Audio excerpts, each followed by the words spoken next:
Kitab 1 dan 2 Samuel. Dalam Alkitab modern, kedua kitab ini dipisah karena terlalu panjang. Namun sebenarnya kitab ini ditulis sebagai satu kesatuan kisah. Kita hanya akan membahas kitab 1 Samuel dalam video ini.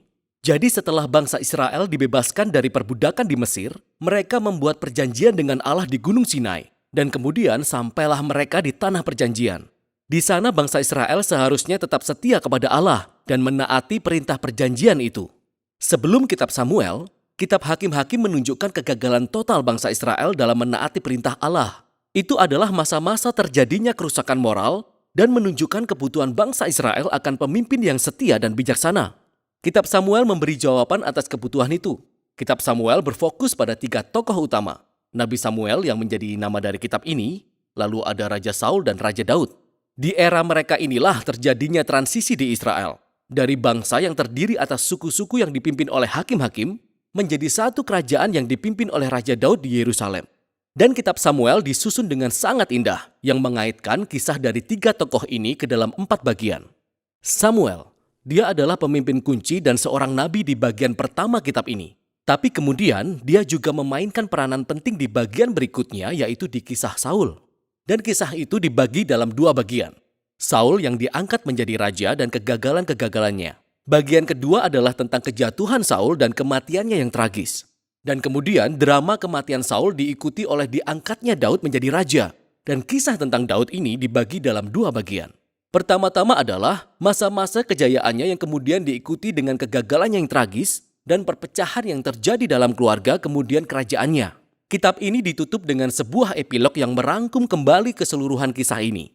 Mari kita selami dan kita lihat bagaimana kitab ini dijabarkan. Bagian pertama diambil dari kekacauan di kitab Hakim-Hakim.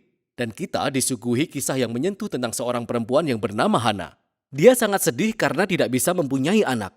Dan oleh anugerah Allah, pada akhirnya dia melahirkan seorang putra yang bernama Samuel. Dan dalam sukacita, dia menyanyikan puji-pujian di pasal 2. Dan puji-pujian itu adalah tentang Allah yang merendahkan orang yang tinggi hati dan meninggikan orang yang rendah hati. Dan terlepas dari semua tragedi dan kejahatan manusia, Allah sedang bekerja memenuhi tujuannya dalam sejarah. Dan juga tentang bagaimana suatu hari nanti Allah akan mengangkat seorang raja yang diurapi bagi umat Israel.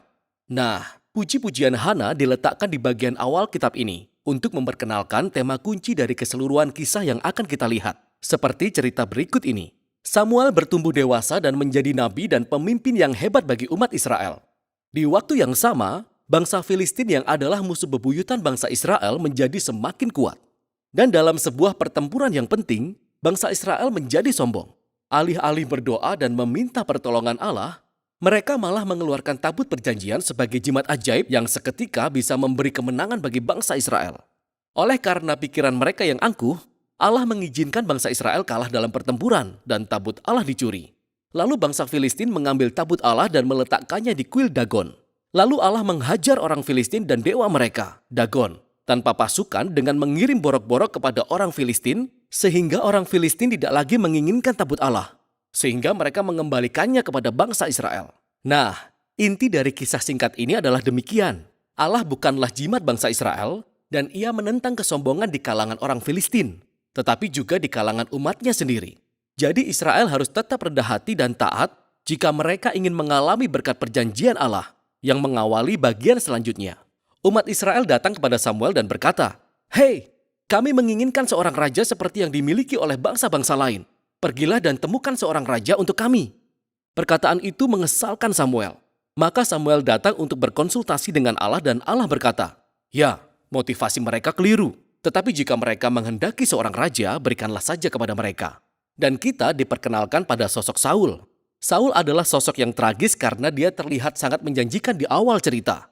Dia tinggi dan elok rupanya. Dia adalah kandidat yang sempurna untuk dijadikan raja. Namun dia memiliki karakter yang buruk. Dia tidak jujur, tidak berintegritas, dan tampaknya dia tidak mau mengakui kesalahannya sendiri. Sehingga sifat buruknya inilah yang menjadi alasan kejatuhannya. Saul memenangkan beberapa pertempuran pada awalnya, tetapi kekurangannya semakin menjadi-jadi. Dia akhirnya mendiskualifikasi dirinya dengan cara terang-terangan tidak menaati perintah Allah. Sehingga Samuel yang sudah tua menentang Saul dan bangsa Israel.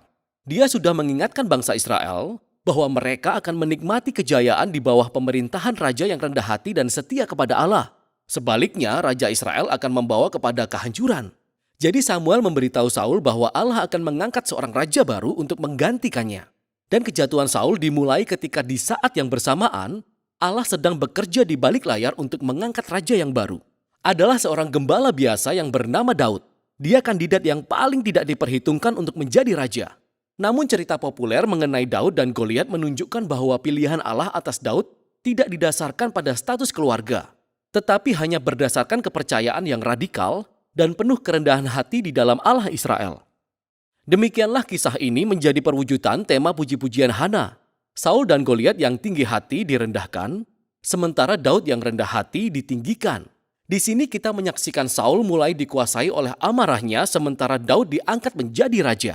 Jadi Daud mulai bekerja kepada Saul sebagai panglima perang dan dia memenangkan semua pertempuran dan memperoleh ketenaran. Lalu Saul menjadi cemburu dan dia mulai mengejar Daud, memburu dia dan berusaha untuk membunuhnya. Daud tidak melakukan kesalahan apapun dan dia terus melarikan diri dan menunggu di padang gurun. Disinilah kita melihat karakter Daud yang sesungguhnya.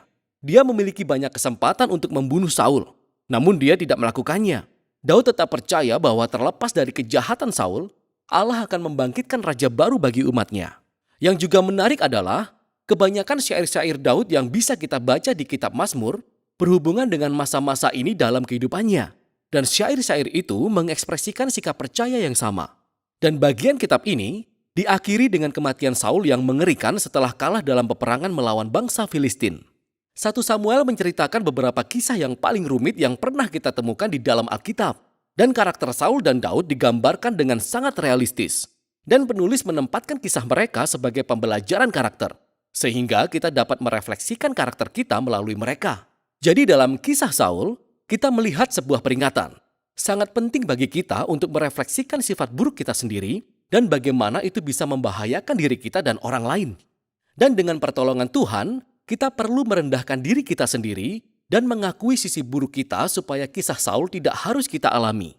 Di sisi lain, Daud ditunjukkan sebagai teladan kesabaran dan kepercayaan akan waktu Allah dalam hidup kita. Meskipun dia harus melarikan diri ke padang gurun karena dikejar-kejar oleh Saul. Daud mempunyai alasan untuk berpikir bahwa Allah telah meninggalkannya. Namun bukan itu yang dipikirkan Daud. Jadi kisah Daud menguatkan kita untuk tetap percaya bahwa di balik kejahatan manusia, Allah sedang bekerja untuk memenuhi tujuan-tujuannya, yaitu merendahkan orang yang tinggi hati dan meninggikan orang yang rendah hati. Dan itulah isi kitab 1 Samuel.